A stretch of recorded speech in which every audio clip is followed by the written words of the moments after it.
L'entrée de concours est allé assez facilement chercher cette barre. Renaud dans sa belle tenue, vous le voyez, Erla Villoni. Tenue de gala, forcément, c'est son stade ici. Il a sauté plus de 6 mètres de moyenne. Deux fois. C'était en 2013 et 2015, 6,02, 6,03. Eh bah oui, voilà. Ça passe tranquille, effectivement. 5,97 m, on s'en souvient, dans une finale olympique épique. Et 6,02 m, 6,03 m pour une moyenne de plus de 6 mètres dans ce stade. Donc on peut espérer 6 mètres ce soir. Et le public ne s'y est pas trompé, hein. Alors qu'on regarde, pour l'instant, c'est encore un saut de début de concours. On le voit, qui n'a pas encore la qualité de vitesse et d'impulsion qu'il a sur les barres à 6 mètres. Mais en tout cas, il nous apparaît très très solide sur ce saut. 80.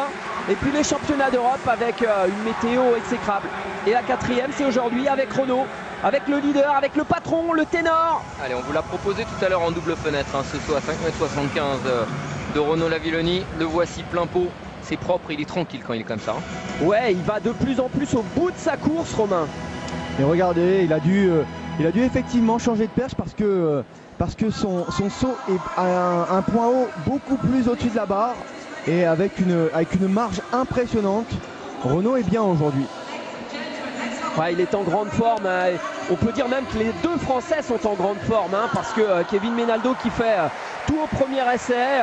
Il est arrivé seulement hier, il a pris l'avion à Genève.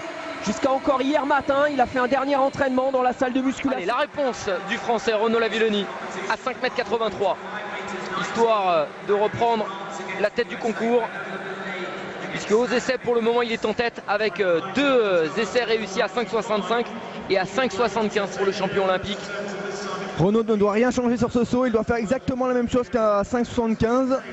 Allez, c'est parti pour Renaud. Oh, c'est beau. Oh, tranquille.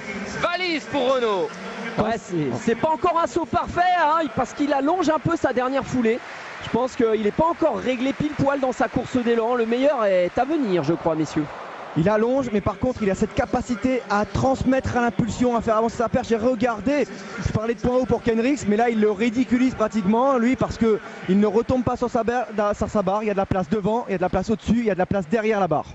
Très très gros levier, hein. Je pense plus de 5,10 facile, peut-être 5,15 de levier, 5,12, 5,13 de levier. C'est déjà des gros leviers qui peuvent lui permettre de sauter plus de 6 mètres facile. Romain, c'est un peu le globe-trotter de l'athlétisme, parce qu'après s'être entraîné chez lui en Floride, il est passé pendant 2 ans avec Rainer Ryder en Grande-Bretagne, puis cette année aux Pays-Bas avec Daphne Schrippers. Allez, le champion olympique du saut à la perche, Renaud Lavilloni, dans son jardin. Envole-toi, Renaud. Eh bien oui, il s'envole, le petit oiseau, absolument magnifique. Il prend la tête du concours et il montre à tout le monde que c'est lui le patron.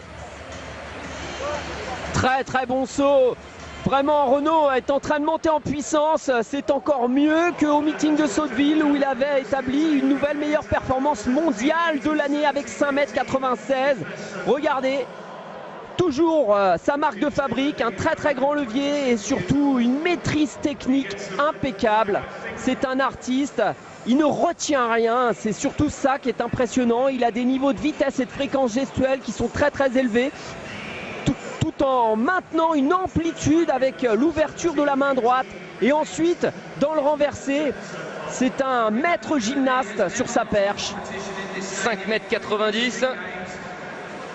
Renaud qui va pouvoir s'attaquer aujourd'hui à sa meilleure performance mondiale de l'année, 5,96 m, puisque la prochaine barre est à 5 m. Renaud Lavilloni qui va s'élancer à son dernier essai à 5,97 m. Il a manqué ses 2 premiers essais à cette barre pour la meilleure performance mondiale de l'année, pour égaler son saut des Jeux Olympiques de Londres, et malheureusement ça ne passe pas, Renaud.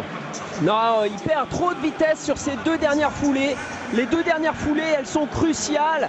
C'est sur ces 2 dernières foulées qu'il effectue ce qu'on appelle le présenté. C'est le moment où le perchiste va piquer le bout de la perche dans le butoir. Et les sauts les plus hauts que Renaud effectue, eh bien, il est capable de perdre très peu de vitesse sur cette phase du présenté. Or aujourd'hui, ce n'était pas le cas. Sur ce saut-là, en tout cas, on voit très nettement que ces 2 dernières foulées, eh bien, il ralentit. Vous savez, le saut à la perche, c'est une question de conservation de la vitesse. La vitesse qu'on a au décollage, eh bien, il faut essayer de la conserver. et l'a transformé en vitesse ascensionnelle, en vitesse verticale. Et le classement est très intéressant pour les Français puisque Renaud Lavillenie s'impose avec 5,90 et Kevin Menaldo prend la 3e place. Malheureusement, Stanley Joseph, l'autre Français qui est 8e mondial au bilan, eh bien, n'a pas